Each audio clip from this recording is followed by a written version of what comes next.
everybody. Welcome to our continuing series of lead generation Lovers. levers. We're gonna go with levers today. Join Ann Walter as she talks about sphere of influence. Take it away, Ann. Thank you. So I'm Ian Walter. I've been at Keller since last August 13th. So I just thought I'd share a little bit. Jeremy reached out and asked me to share a little bit about how I run my business. And so I thought that would be, I'll share just a little bit and then give plenty of time for question and answer for people that are curious about how I do things specifically. So as I shared, my name's Ian Walter. I've been in the business since January of 2010. Those that have been doing business for a while might remember what the market was like in January of 2010, but it was a much different market than what we are in now. At the time, the average days on market was about 180 days, and there was about a 14-month supply of inventory. So the market conditions were very different, definitely favored buyers. We wanted to have buyers at the time. Right now, I think people are probably much more hopeful for listings, but at the time, we definitely wanted more buyers. It was so exciting to have showings in the first 2 to 4 weeks of listing a property. Now, if we don't have showings in the first 6 hours, I think we're all a little bit anxious. But that is when I started. So started in a totally different market. I transitioned over after a career in healthcare. I have a master's degree in nursing, and that's what I did first. And made the decision to completely get out of healthcare and start running a 100% commission-based business in the midst of a really down economy and give up an every 2-week paycheck. Obviously, that's worked out okay. So I was in the business for about a year and a half when I made the decision to hire a coach through Buffini and Company. I had been working in the office. Kelly Becks and I were in the same office when I started. Dan Kaus, that used to work here, was also in that office. And Dan was getting monthly marketing pieces from Buffini and Company, and I wanted to do some monthly marketing for my clients. And so I looked at his and I was like, boy, these are really nice, and these are better than what I could do on my own. So I signed up for the monthly, it was called self-paced membership at the time with Buffini, and so got those monthly marketing mailers and started sending those out. I had done a fair amount of business my first year, especially based on the economy and the times. The clients that I had gained were all clients that I knew from the hospital.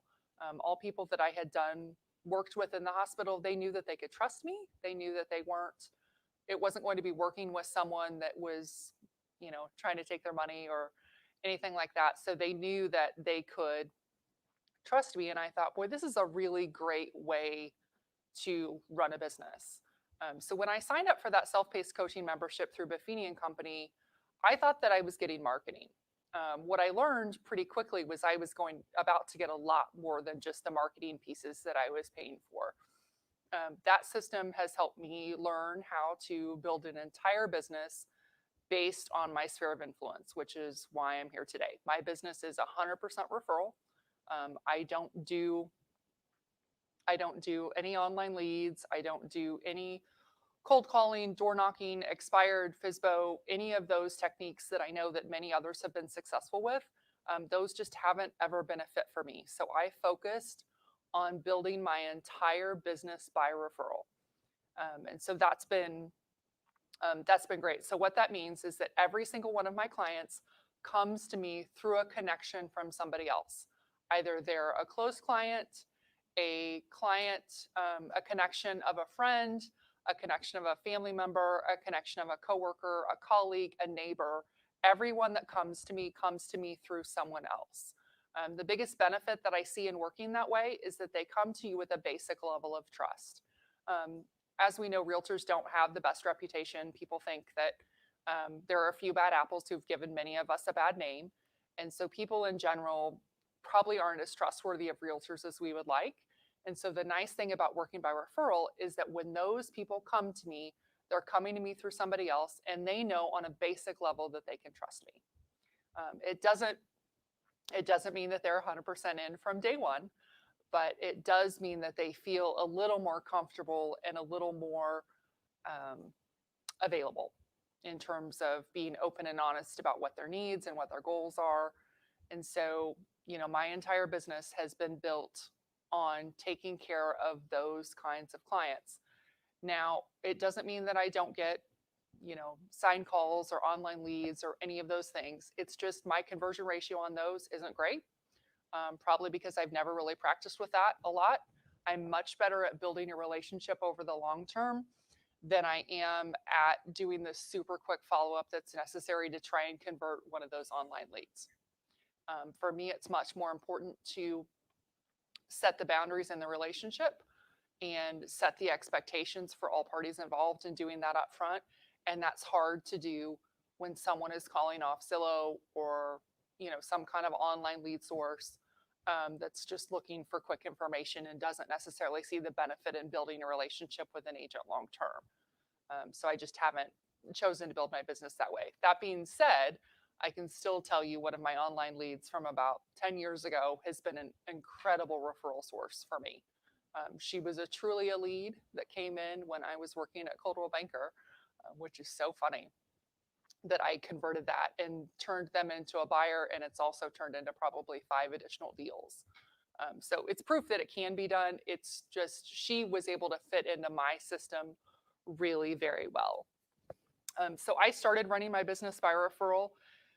I've had many people over the years tell me that I should probably do something else, that I shouldn't put all my eggs in one basket, and I shouldn't be 100% focused on running by referral. For me, this is what's the most comfortable, and it's allowed me to run a really successful business. So my number one goal when I'm taking care of my clients is to take such incredible care with them that they are so thrilled that they want to connect me to their friends, family, neighbors, and that they're basically walking billboards for me. I want them to feel like as soon as they receive that request for an online review after we've closed, that they want to get on within the first 3 hours and post that review because they're so thrilled with the level of service that they've received. And that when they hear their friends and family, that they are the person that's almost obnoxious about, oh my gosh, you have to work with Ann Walter. She's the absolute best. She took the best care of us. We loved working with her. You know that you'll get a true advocate when you work with Ann Walter. That's the kind of referral that I want, and that's who I want to work with. So that's been my entire focus, has been building my business that way. I shared that I joined Buffini and Company. I think it was in 2011. I think it was March of 2011, and then signed up through their coaching program. For me, that's been such a great fit because it's given me a lot of accountability over the years. I love their system because they focus not just on the business, but also focus on your life. So you focus on goals in the 5 circles. They're personal, financial, business, spiritual. They focus on a lot of different areas so that, because we're all very well rounded. When you find, if you're only focusing on business, you find that things at your personal life tend to slip. If you're only focusing on your personal life, your business probably slips a little bit as well. So they've definitely helped me set up some structure and plans in terms of running my business by referral. I like the accountability of speaking with a coach every 2 weeks. It's been a very good investment. They've helped me set goals in working with my clients and in what I want both in business, as well as our home life. I think that investing in that coaching was probably one of the best investments I've ever made in my business. I still remember sitting on the corner of my husband's desk and telling him that I wanted to invest in a coach. And he said, "Do you think it's a good investment?" And my husband is the money person. I'm good with money. He's great with money. And he said, "Do you think it's a good investment?" And I said, "Yeah, I think it's a really good investment." And I didn't have all the data that he was looking for to justify it, because he's definitely very data driven. But I knew that I thought it was a good investment. And when we looked at it, I said, well, based on the financial spend, all I would have to do is gain 1 additional deal per year for it to pay for itself. It has long since paid for itself. So that's definitely something that's been a part of my business plan every year, and will continue to be for the foreseeable future. I don't see any reason why I would ever discontinue my coaching membership. I think that one of the things that people are usually most interested in is figuring out how I do what I do, because I do run a business entirely by referral. People think that that isn't enough to pay the bills, and that you have to use some other supplemental forms of lead generation, and that you have to focus on at least 2 or 3 different areas. I've only chosen to focus on one. Last year, I did between 10 and 11 million. This year, we'll probably hit close to 15. I'm hoping that we exceed 15, but we'll probably hit close to 15 this year. And it's been referral based marketing only. The other thing that I think is important to point out is that I actually don't work full time. I work on Mondays and Wednesdays and Friday mornings. Tuesdays and Thursdays and Friday afternoons, I'm usually home with my kids. I have a 4-year-old and a 2-year-old, and it was way more important to me to be home with them than it was to be running a business. So most of my clients don't know that I don't work full time. You don't have to tell them that you're not available every day. One of the things that's been most helpful from me through the Buffini system is learning how to set the expectations with my clients. Here's when I'm available for an appointment, and then setting that time with them, and they'll make it work. If they're looking to buy a home or they're looking to sell their home, they'll make your availability work for them. You can ask them if there are times of day that work best for them, but then you can set the appointment that's most flexible and best suited to your schedule. That's one of the things that has also been nice about working by referral, is that people know what they're getting. They know that they're getting an agent that's fully invested in them, and I think they're more trustworthy in that scenario. And so if you say you're not available, they're like, okay, that's fine. When are you available? And they make it work because they value the relationship that you've built with them. And that's who they want to work with, and that's who they want to invest in. It's not everybody. Not everybody is designed to work in a long-term referral relationship. I have found that with clients over the years, that some clients are very transactional. And as soon as you're closed, they never really want to talk to you again. And it's not because you've done anything wrong. It's because they have a transactional approach to life, and they don't see the value in building the long-term relationship. So I think it would probably be helpful to talk about how I built that long-term relationship, because, it's like, okay, well, she's going to sell 12 to 15 million this year. She said she only works 2.5 days a week.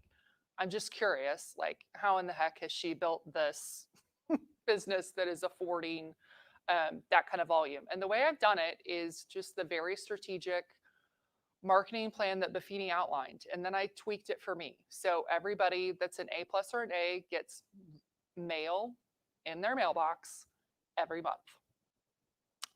So the A+ and A's are the people that have referred me in the past. One of my coaches gave me an analogy one time that I still use all the time in my head, which is, you want to reward the people that are rewarding you with their referrals. It's much like United. If you only fly with United Airlines once or twice a year, you're not going to have the pick of the best seats. You're not going to get upgraded to first class. But if you're a United flyer who flies all the time, you're absolutely going to get upgraded, and you're absolutely going to get the pick of the first class seats. And so you want to do the same thing with your database. When you have people that are advocating for you and talking about you in a positive light to help try and generate business for you, then you certainly want to reward them. One of the ways that we reward them is by sharing valuable information every month. For me, I send a written mailer. Tracy does those for me every month. We get them from Buffini & Company. We personalize the marketing pieces. They go out in a not necessarily standard size mailer, so it sticks out. It has my picture on it, which we just did this year, because I want, even if they don't open it, I could care less if they open the mailer, which I also think is an interesting point. I could care less if they open the mailer. I want them to see my face and Keller Williams Realty on it. I want them to know that Ann Walter is still marketing her business. Oh my gosh, I just thought of my neighbor who's thinking about making a move. Maybe I should connect them to Ann, because Ann is so consistent in what she does. So those written mailers go out to A+ and A's every single month. On the 15th of the month, my entire database gets an electronic version of the newsletter. It's not the same as what was sent at the first of the month to the A+ and A's. It does coordinate with what was sent to the A+ and A's. I just use what's provided by Buffini & Company. Now, we do use it as an opportunity to add if we're doing any special marketing pieces, if we're getting ready for a client event, which I'll talk about, if we're getting ready for one of our contests. We often include that information in that e-report that goes out on the 15th so that everybody receives the same piece of information.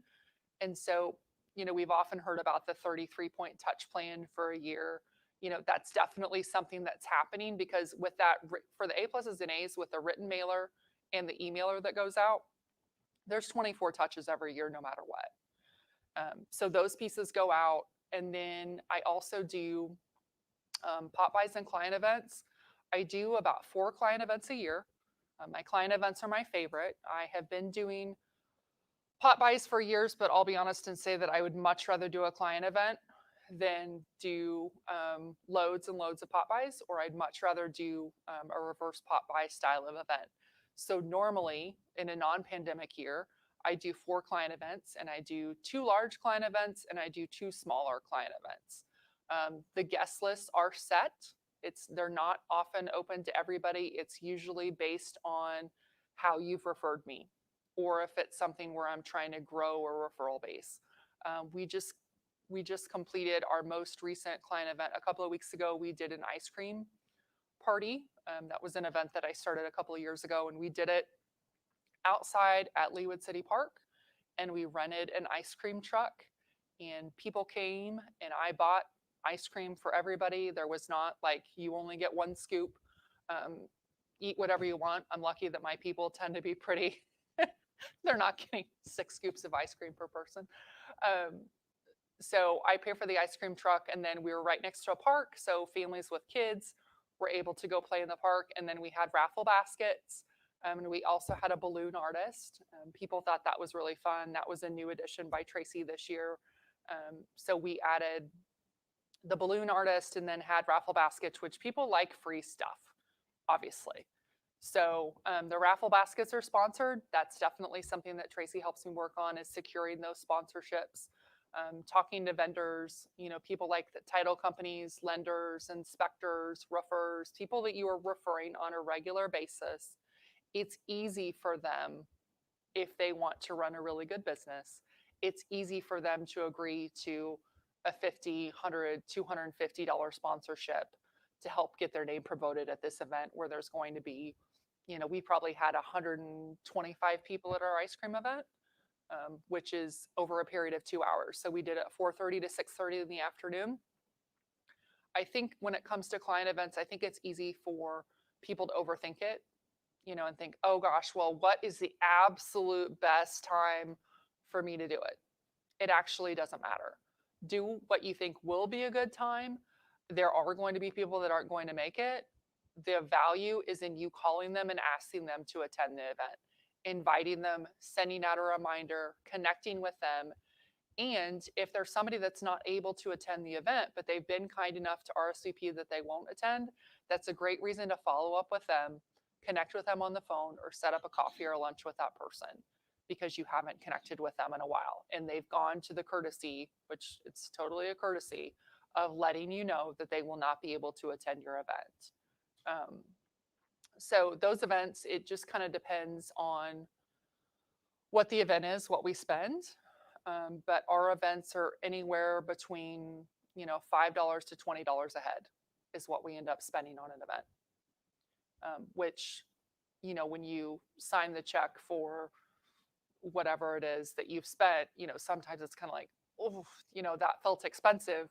But then when you go back and you look at what your average commission check is, and you go, well, wow, that was a really good investment. I mean, because usually you don't even have, for me, I don't even have to get 1 referral out of an event for an event to pay for itself. For me, it's half a referral. I don't know how you would count half a referral, but for me, it's less than half a referral for it to count as a positive event. So I do probably 4 events a year. We've done anything from parties at the dog park, which was a really fun one that I did a couple of years ago, where everybody brought their dogs on a Saturday morning. We called it Doggies and Donuts. And we did, I brought Hertz Donuts and coffee from Roastery, and we did a party at Leawood Dog Park. And so the people that were huge dog people, they were thrilled because it was an excuse to get out on a Saturday morning and bring their dog, and they got coffee and donuts while they were at the dog park. Those events are usually attended at like, maybe 30 people, 50 people for a really good event. But again, the value is not in how many people you can get in an event. The value is in what is the kind of connection that you can make at the event.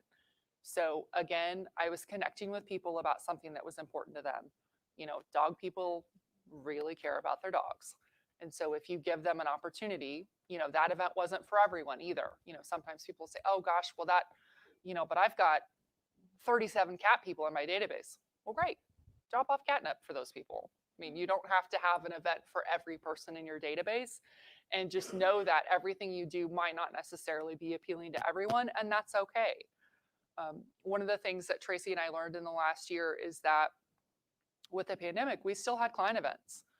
They looked very different than what my client events have looked like in the past, but our clients saw a lot of value in them. One of the ones that we did last summer repeatedly was that we did Zoom trivia. So we had an app that we downloaded. All of the clients downloaded it as well. Everybody met on Zoom. Everybody was obviously home. This is when things were still very restricted. Everybody was at home, and we played trivia over Zoom. We gave away gift cards to the winners. People were obviously able to eat and drink and do whatever they wanted at home, get their kids to bed when they needed to get their kids to bed, do those kinds of things and participate. And we had capacity for 20 sets of people. So it could be, an entire family. If they were comfortable gathering with other people in their family unit, they could have other people over. But we basically had 20 registrations available, and it was full every time we did it. And people thought that was really valuable. Those events cost $62. And we hosted, 20 or 30, 40 people, depending on how many people were logged in. But the expense was $12 for the app, and we did two $25 gift cards because we did 2 rounds of trivia.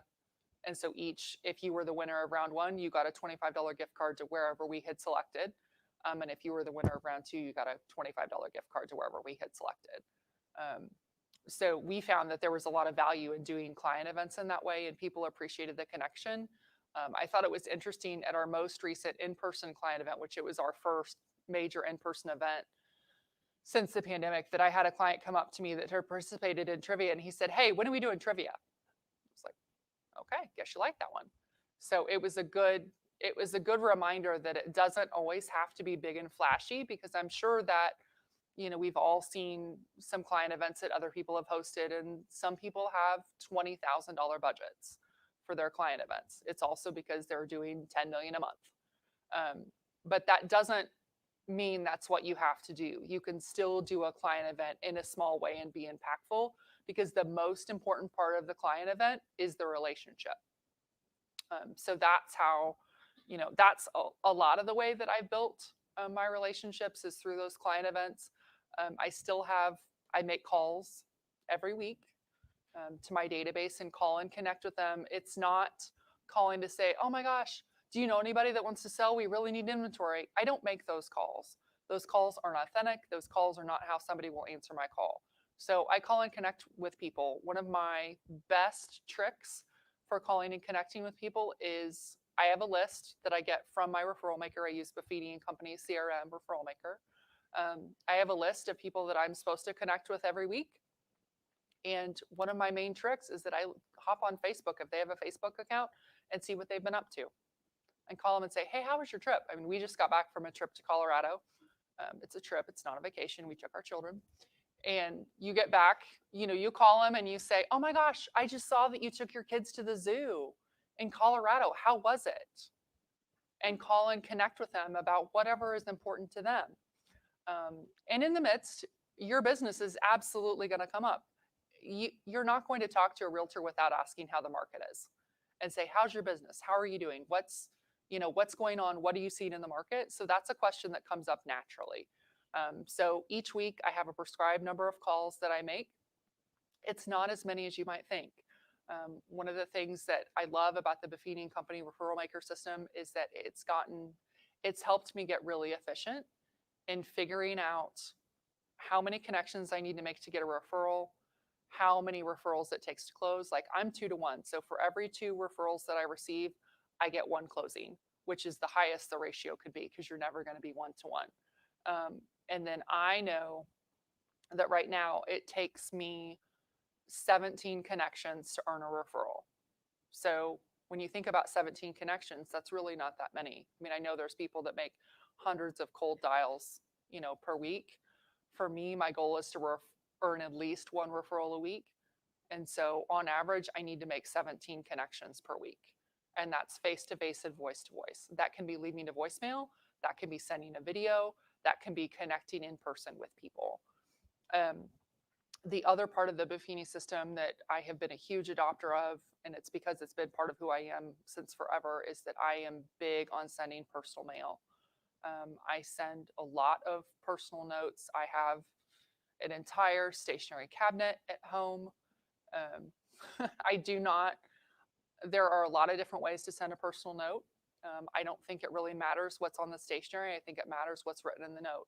The note doesn't have to be full. It doesn't have to be 32 lines and beautifully handwritten and wonderfully eloquent. It needs to be thoughtful. Many times I will send, an article that I saw, or I'll pick up something in a store that I saw that reminded me of somebody, and I'll stick that in a personal note and I'll send it. I like using actual personal notes versus send out cards. I know that some people have participated in that as an option to send a personal note, but to me, that's not a personal note. If your signature's not on it and you haven't written it yourself, then it's not a personal note. We send out birthday cards to everybody in our database. The number of people that send birthday cards anymore is very small. And so we send out birthday cards to people in our database. We order custom birthday cards. Tracy does a great job of getting them branded. Some of them have my picture on them. Some of them are just generic. They all have our logo on them, and I write a personal message in everybody's birthday card, and they get a birthday card and a scratch-off lottery ticket for their birthday. Most people also get a call on their birthday because, again, everybody sends a text message. They don't pick up the phone and call. So doing what you can to build the connection and stand out is the way to make your business successful. I know that people love text messages. I still love talking on the phone. So that is a way that I connect with people. Many times people won't answer because they're not able. They're not in a place where they can hear. They're not in a place where they can actually have a conversation. And so I still leave a voicemail. I know that people don't always listen to them. And then I follow up with a text message. Hey, it's Ann. I was calling about XYZ. I'd love to connect with you soon. And that counts as a connection. That counts as one of those connections that I need to make every week in order for my business to be successful. So, I do the basic, I call it the basic Buffini system. People think that it's a lot. I don't think that it's that much. It's sending out the mailer every month. It's sending out the e-report on the 15th. It's making my designated number of phone calls per week. And I also call and check in with my clients every week. Like every single client that's under contract gets a weekly update client phone call. A lot of times people will say that, oh, their realtor's a secret agent. I never hear from her. Even if there's nothing to report, it's really important. That's how you build a relationship and connecting with your client every week, to call and give them an update and say things like, no, nothing's really happening this week. The title company is busy working on, securing clear title. The lender's busy working on making sure that all the conditions of the loan are satisfied. Right now, your job is to be packing boxes, setting up your utilities, getting organized for your move. Even though there's really no update, there's nothing concrete to share with them, but that's part of building the relationship throughout that whole system. In order to be really systematic, which I think is the key to success, especially if you don't want to work 5 days a week, which I don't, and nobody has to. That's the other thing that I think a lot of people don't talk about, is that you don't have to if you don't want to. It's really important to make sure that you have systems set up. So one of the systems that we have set up is both Referral Maker, and then Tracy and I have also built templates in Asana. So Asana is a project and task management system that's online. There's an app on your phone. There's also a system online.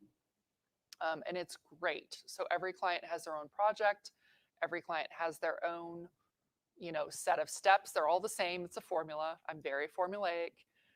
Everybody has their own set of steps, and that's how we go through and make sure that everybody's taken care of.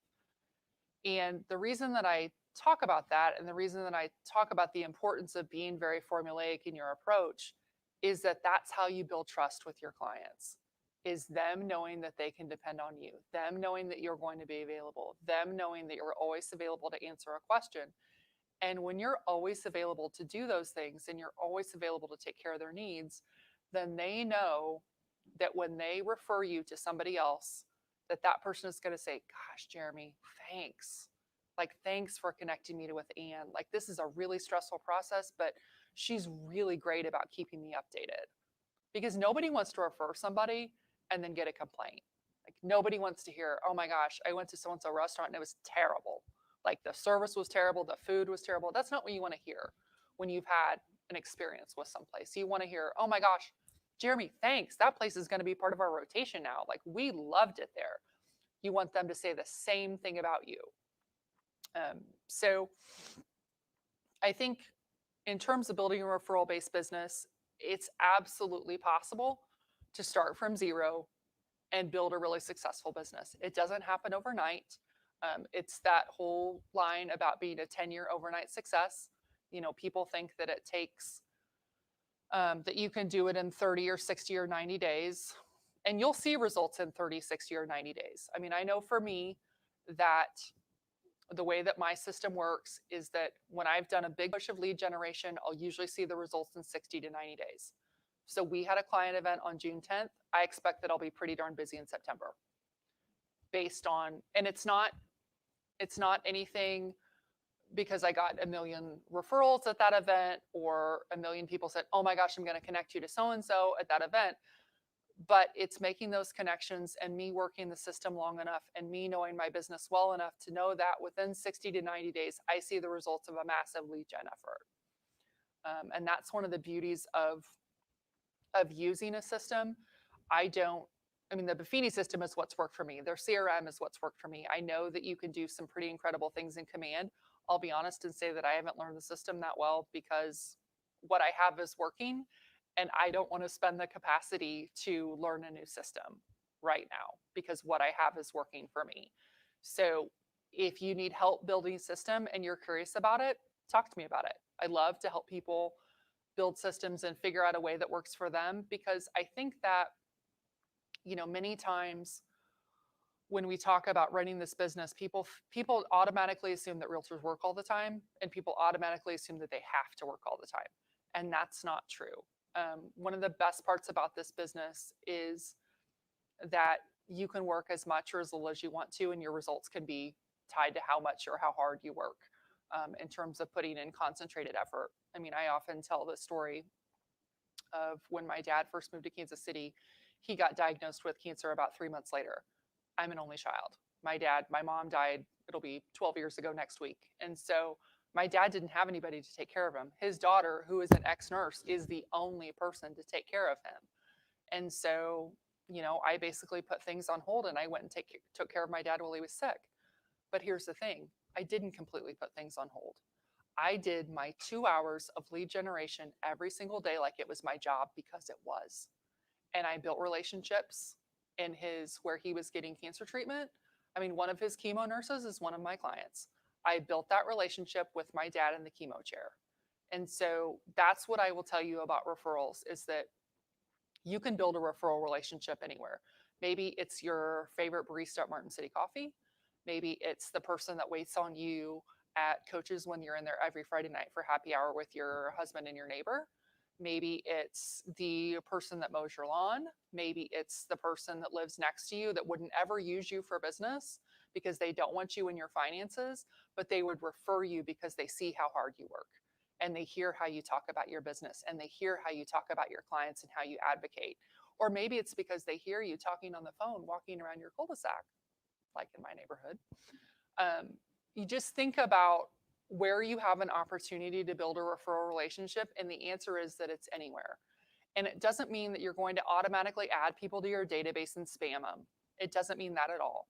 You have to have a conversation with them up front and say, hey, if you don't have somebody that's advocating for your friends and family in real estate, I'd love to be that person. Advocating is the word that I use. I don't want to talk about selling. Nobody wants to be sold. None of us want to be sold. Even if you're in sales, you don't want to be sold. So I always talk about how I advocate for my clients. And so I ask, if you don't have anybody advocating for you, I'd love to be that person, or I'd love to be that person to advocate for your friends and family. You add them to the database and you drip on them. You're not calling them every week saying, oh my gosh, do you know anybody that needs to sell? Oh my gosh, do you know anybody that needs to buy? Oh, I've got so-and-so house. It's getting to know your clients. It's building the relationships over a long time. It's all about the relationship when it comes to referral marketing. So if you're somebody that's a relationship person and enjoys building relationships, then referral marketing is going to be for you. I personally don't think there's a better way to run your business. The thought of dialing for dollars is enough to make me want to throw up. But I will say you also need to get to a position where you know what dialing for dollars looks like in your business. I know that for every referral I receive, I know what that check looks like when that closes. And so you can actually, and I've done this, you can divide it out to know how much every phone call is worth. And so sometimes when you're not in the mood to make those phone calls, which sometimes I'm not, I will say, okay, well, this making this phone call is worth $575. And you're like, oh, well, if I had $575, if somebody walked up and handed me $575, I'm pretty sure I'd take it. So sometimes when you don't want to do those things, you need to find a way to make it work. But I think that it's also really important when you are working by referral to make sure that you're tracking your results. Know how many calls you're making. Know how many referrals that you're getting from those.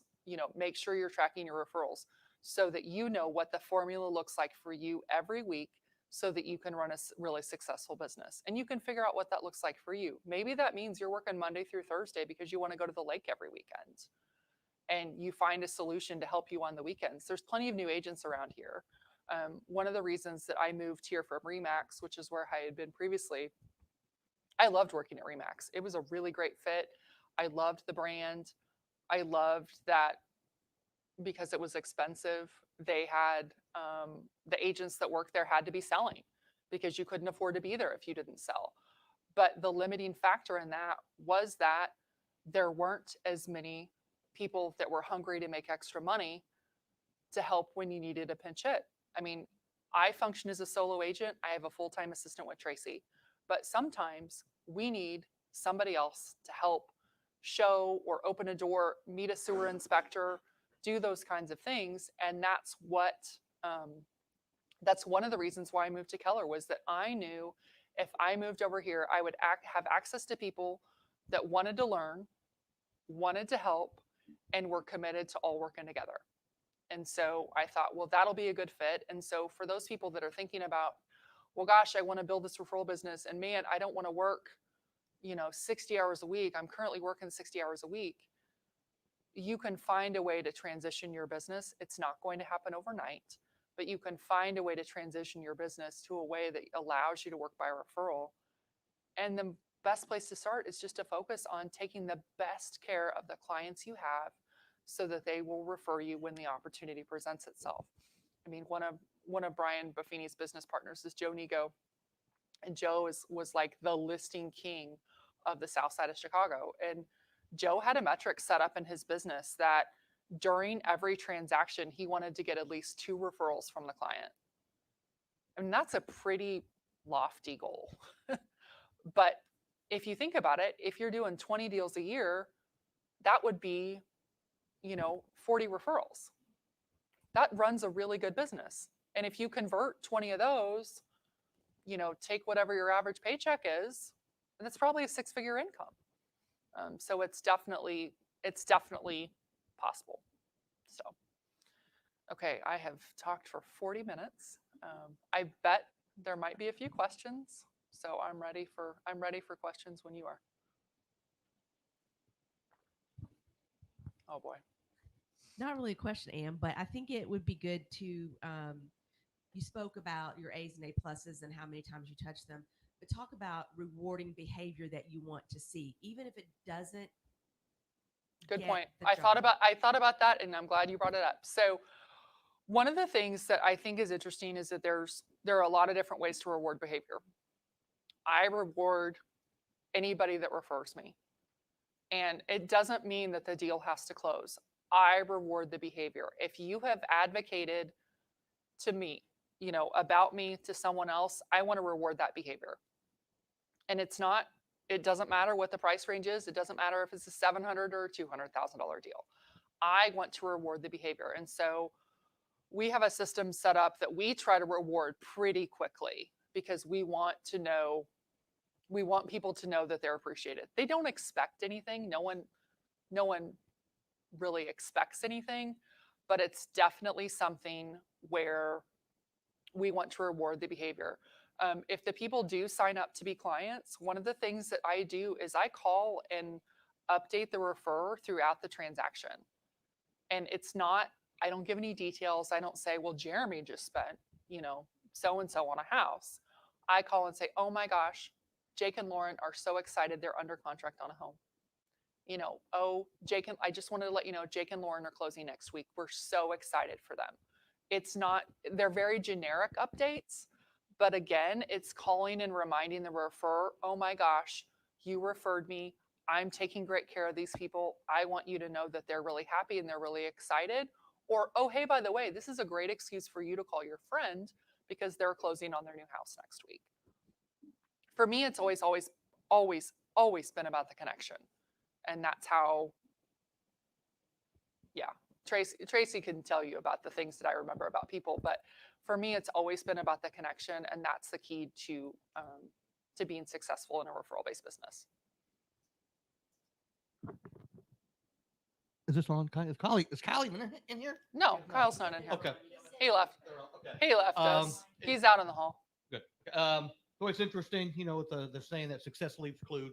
I hear from a lot of the top agents about handwritten notes. And I heard a statement you made, and maybe I heard it wrong. You said you don't use note card, you use handwritten notes. I don't use send out cards. So send out cards is a Okay. service that you can use Yeah. where you can write a note online and they Okay. send it for you. I get out stationery and my blue pen and I curate all my stamps. I mean, I take it to 11. Okay. You do not have to do it the way that I do it. One louder. But I do pick out, stationery and I use my blue pen and I use fun stamps. I mean, you're never going to get a note from me that has the American flag stamp on them. Yes, they're lovely, but that's not what I'm going to choose. I want to choose something that stands out in the mailbox. And I also send notes to the other agents that I'm co-oping with. I want to have a good, interaction with the other agent. I mean, I think one of the keys to success in our current market is having good relationships with other agents. And I know that I have been selected as the winning offer in the last 6 months based on the relationship I had with the agent and maybe not based on the terms, because that's where they found value and they knew what to expect with the transaction. And so I think that's also the key. And that's not about running a referral-based business. That's about running a good business. But making sure that you're also working on curating those relationships with other agents that you want to work with. If I have a really good deal with somebody, I fall all over myself thanking that other agent for being awesome, for being a professional, because if they're great and I've pulled their volume and I see that they do quite a bit, they're not just an agent that does 5 deals a year, and I see that they do quite a bit, I probably want to work with them again. And I want to do whatever I can to position my clients in a way that we get selected in the future. Tell me more about your birthday cards. Birthday cards, they're easy. Who do we use? Note Card Cafe. Yes, sorry. So we design them in Note Card Cafe, which is an awesome website. I'm very picky about the weight of the paper that I use. Again, I take things to 11. But they're just a nice format, basic birthday card. And they have a bunch that are already designed. You could add your own logo. You could add your own message. You could add your own photos to it. Mine are blank on the inside, but you can put a message on the inside. And I just write a little note in it. And it's, And you get a stack of them so that it's not customized to that particular client other than your handwritten note. yeah, so it's, yeah, so they're just basic. Okay, I mean, they okay. say like happy birthday on the front. Yeah. And then I write a personal note on the inside, and absolutely you're not sending them in a white envelope. Like you're sending them in something that stands out in their mailbox. Ann, I have a question for you. What's your favorite client events that you host that you find most success from? And then also, when you say you reward your referrals, what does that look like? So rewarding the referrals, it just depends on who it is. Like we have basically a treasure chest in the office of gifts for people. You know, for some people it's a bottle of wine, for some people it's a gift card to a restaurant. And we're not doing Capital Grill. I mean, we're doing Hawaiian Bros and Torchy's Tacos and, you know, places like that. A bottle of wine, if they're a book person, you know, maybe it's a book gift card. It's usually about $20. And that's how, and everybody gets the same. I mean, I don't do $5 Starbucks cards. I don't go to Starbucks anymore. Like I like different coffee. So, you know, it's doing something that tends to be a little bit more personalized, but I would say we have found success in having kind of a treasure chest where we can go and pick, you know, we've got candles and a couple of different items that are kind of all along the same budget. When it comes to client events, I like all of them or else I wouldn't do them. But probably my favorite, and this is maybe going to surprise Tracy, but probably my favorite is our back to school pizza party. So I do a pizza party the second Tuesday in September.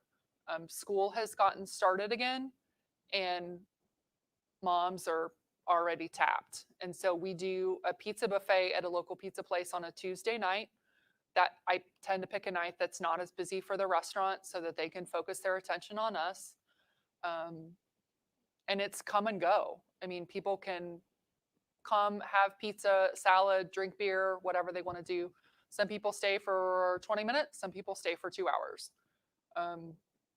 It's a really, really good event. I like it because it helps offload responsibility for one night. You know, I have a lot of times where I've had mom friends that have sent their husbands and kids and said, hey, I just got to get stuff done.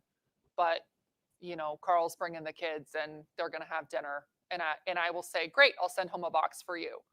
You know, and I'll send home a to-go box with pizza in it for them. I mean, I don't have to do that, but that's what we do.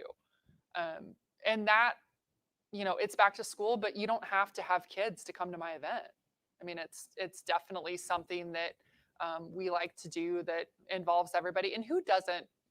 I mean, I am over 40 and I still love the idea of back to school shopping. So like, why wouldn't you want to do something to kind of celebrate back to school?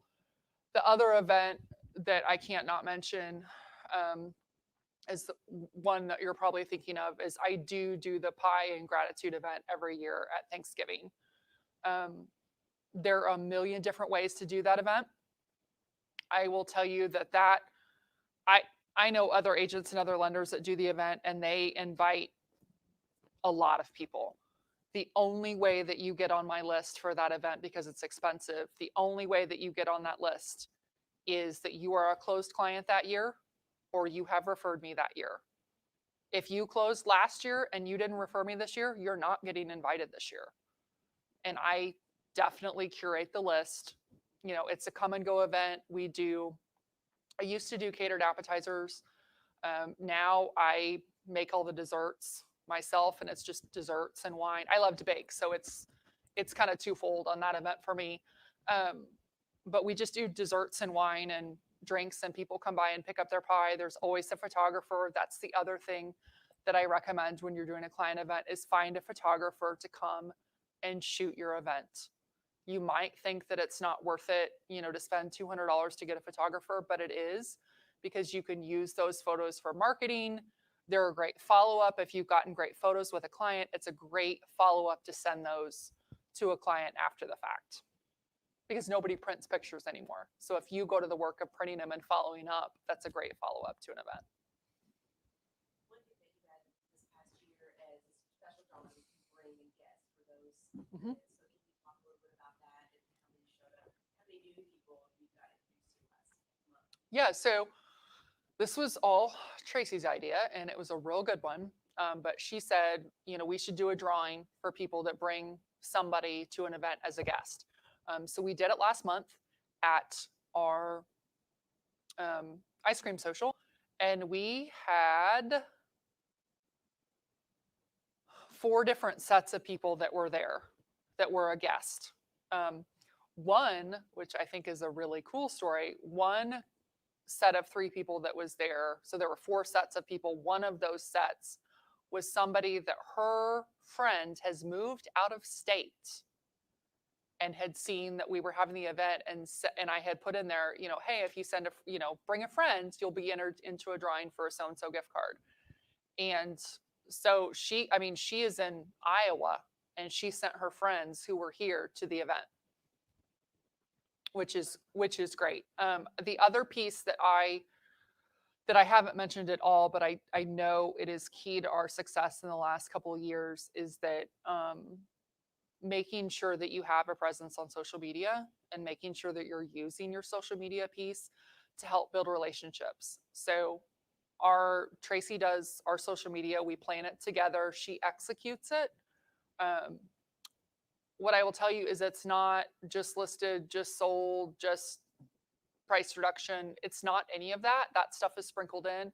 It's all about how do we build relationships with people. So it's talking about things that are important to me. It's talking about market conditions. It's talking about things that are important to the clients, like, hey, here's what's going on in Kansas City this weekend. Have you tried so-and-so restaurant? Trying to do local highlights and those kinds of things, because that, again, is another way for you to build the relationship with clients without ever even interacting with them. So that's it. Any other questions? Jeremy, you got anything else? Make sure you fill these out. Please help us. Additional steps. We are. Right on time. Thank you. You're welcome.